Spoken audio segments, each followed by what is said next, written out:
ओम शांति। इस अव्यक्ति मास में बंधन मुक्त रह जीवन मुक्त स्थिति का अनुभव करो। இந்த அவ்யக்த மாதத்தில் பந்தனங்களிலிருந்து விடுபட்டு जीवन मुक्ति நிலையை அனுபவம் செய்யுங்கள்। वैसे बंधना किसी को भी अच्छा नहीं लगता है, लेकिन जब परवश हो जाते हो तो बंध जाते हो। கட்டுண்டு இருப்பது யாருக்கும் பிடித்தமானதல்ல, ஆனாலும் எப்போது மாயாவுக்கு வசப்பட்டு விடுகிறீர்களோ அப்போது அதற்கு கட்டுண்டு விடுகிறீர்கள்। तो चेक करो कि परवश आत्मा है या स्वतंत्र है। தன்னைத்தான் சோதனை செய்யுங்கள், நான் வசப்பட்ட ஆத்மாவா அல்லது சுதந்திரமானவனா? ஜீவன் முக்தி கா மஜா தோ அபி है। ஜீவன் முக்தியின் ஆனந்தம் இப்போதுதான் நன்றாக அனுபவம் செய்ய முடியும்।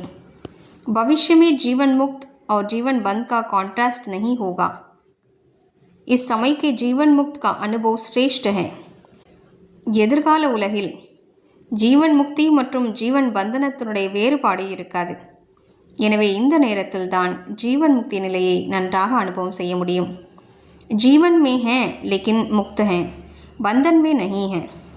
வாழ்க்கையை வாழ்ந்து கொண்டிருக்கிறோம், ஆனால் சுதந்திரமாக, பந்தனத்தில் மாட்டிக்கொண்டு அல்ல। ஓம் சாந்தி।